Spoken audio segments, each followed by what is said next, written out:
Hey guys, Justice Curry. Today I have the third installment of the teaser trailer for the documentary called Plastic Crack. Plastic Crack is going to be wonderful for the community and for people that aren't part of the toy collecting community. It's going to focus on the hobby itself, why we collect, the different types of collecting. It's going to be awesome. But this one features prototypes, pre-production. It's just a little teaser, a little snippet, a teaser. But in my description, like if you're watching this from years from now, I'll put a link on how you can watch the actual documentary Plastic Crack. And if this is your first one you've ever seen, make sure you watch the other two because they're amazing. Stick around because at the end, I'm going to show you some of my pre-production prototypes that I'm sure you're gonna love. All right, enjoy.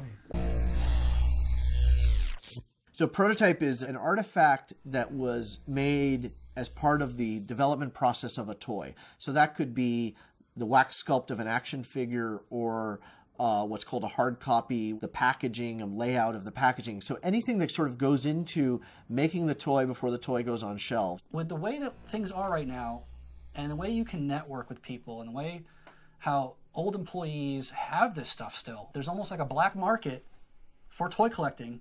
And prototypes is a big part of that. So this is a production sample of the mystery ball set, and it has the little Hasbro standard tag on it. And I got this one from a former Hasbro designer as well.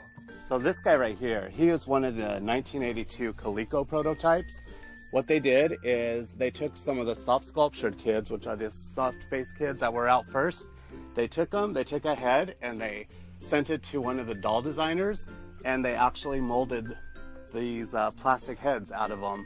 And he's super rare because he is the only black African-American Cabbage Patch prototype of that era known in the whole world. What do you do when you collect all of the production pieces that came out? If you have the means and the connections, why wouldn't you try to get the unproduced figure of your favorite toy line? If you love the vintage Star Wars toys, having prototypes of toys they never made for the vintage Star Wars line, it's like discovering all these toys that they were planning to do that they never made. It's the next step. Once you've conquered the mountain and you have all that you could collect that was available. The scarcity of these things, a lot of them are one of a kind. They're very, very difficult to find. They're very rare. The fact that other people are like jealous of you, it's a little extra oomph, like yes. It's like my pride and joy. This is Warwolf, the prototype Manimal, and this is the second release when they made it as an actual figure to sell. But this is a prototype. These never came onto the market. I have a whole set. This is great. And then in addition to the pony, I have the original pitch art for this product. So when Hasbro designers go into pitch meeting and they will say, hey, I've got this great idea for a pony, here's my idea, and then they'll say yes or no. This is what was sold to the public. They made them look like the cartoon characters, okay? When they were in the infancy stages of prototypes, there were 2 or 3 that came in as a stone crackle. So it looks like an old Roman style. It's a stone and there's crackles happening in it and it's patinaed. Those were given to them as, what do you want to do?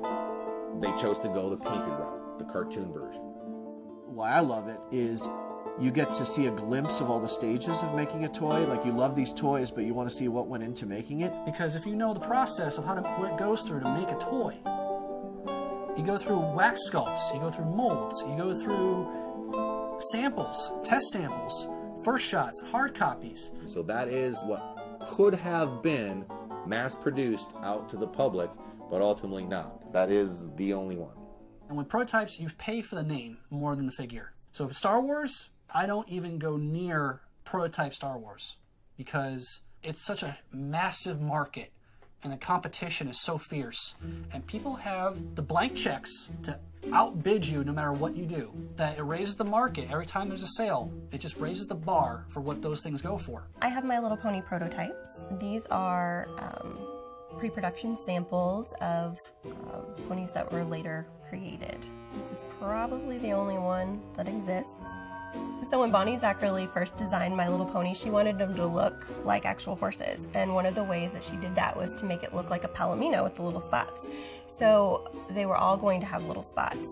And later then that idea was kind of pushed to the side, and they all ended up with hearts and stars and clovers. This box is a Care Bear box that they used and made into a Cabbage Patch Kid box for the prototype. These are prototype twins, and they actually look a little different. This is Snuzzle, and this is the only known prototype of this particular pony with the dots instead of hearts. They never made it in production, so it's kind of cool that I ended up with it. I have a rule. If I'm going to pay a few $100 or even 1,000 for a prototype, I make darn sure it's unproduced. And why I collect prototypes and hard to find stuff is because of the history. This is toy history right here. It's kind of cool having something that nobody else has. I have I've got all kinds of ponies, but like no one else has these. And just to know that you're holding that piece of toy history is amazing. I don't know. I mean, they're cool. I don't know what to say.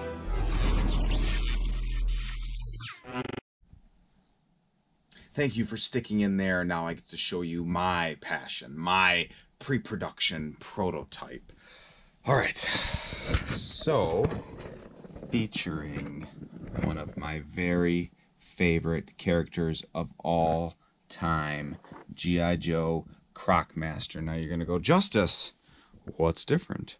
Well, what is different is this one is hand painted. Before the figure was mass produced, they had to make a test of it and see what it looked like with the color scheme and whatnot before they manufactured them by the millions. You can see the hose. I mean, it's very difficult to see. Doesn't plug in there. I was lucky enough. My good friend Dan, and I butcher his name every time, Killen Smith. There's his last name. He did a Kickstarter. There's 5 books of them out there right now as of 2008, and it's 3 3/4 G.I. Joe. He featured my Crock Master right there. He talks about the close-up view of the hand-painted sample. It was featured in the 1987 catalog. Now these are production presentation art that was given to the higher ups there at Hasbro before they made any big decisions, just to kind of say, all right, this is the one we want to do, and the designers would go through the process. The process is pretty neat. So Ron Rudat, and of course I didn't prepare, would do a few sketches. He was said, hey, make a sniper. So here's some snipers that he was making, for which eventually turned out to be, here's another one right here. There it is. See, there's Ron Rudat, the godfather who created his beautiful mind. Came up with so many of the G.I. Joes we love. But then, this was one of the sketches, original. And see the check mark right there? So his boss or whoever went through all the sketches and said, I want that one to be the Night Spotter, the low light, the sniper. Then they would fine-tune it, make a bunch of nice colored copies of it. Not colored copies, just copies of it. And then he would take magic marker and color in different schemes, and then it would go up to another boss, and they would go, ooh, we like this combination, or change this. See how there's some things that was Model 85 sniper rifle and clip-on submachine gun, and talking about some different things. It is awesome. I feel like the curator at a museum, like I'm preserving history by having such a special piece, which Lowlight was one of my very favorite figures of all time. Crock Master, oh my gosh, I loved Crock Master. I only grew up with a few G.I. Joes. Again, his actual croc is hand painted. I don't know how they molded it. Some sculptor said, all right, here's a piece of clay, sculpt it, and voila. Another one that beautiful unique story, and I can't really tell you the whole story of, but it was a designer there at Hasbro, and I did a custom commission piece of art, and he gave this to me as a gift It is the Armadillo. Armadillo was the driver for the Rolling Thunder. And this would, there's no manufacturer marks on it. Doesn't say the year. Also, it's lacking any paint.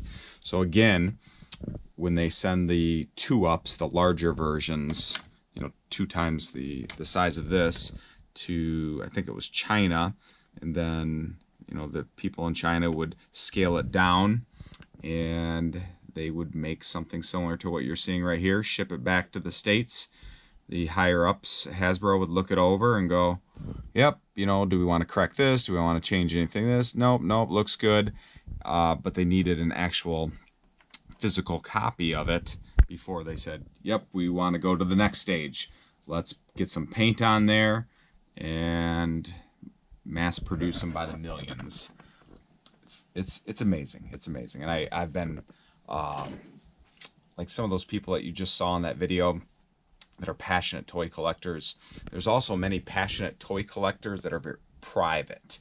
They're not on Facebook. They don't do these kind of videos. They don't show off their wares, but through, you know, the community and networking and meeting people, I've been fortunate enough to go to some of their houses, and they're like, you don't take any pictures of my stuff, but I'm seeing, I mean, this times a lot, and major figures, and some of these, you know, presentation artwork and sketches and color studies.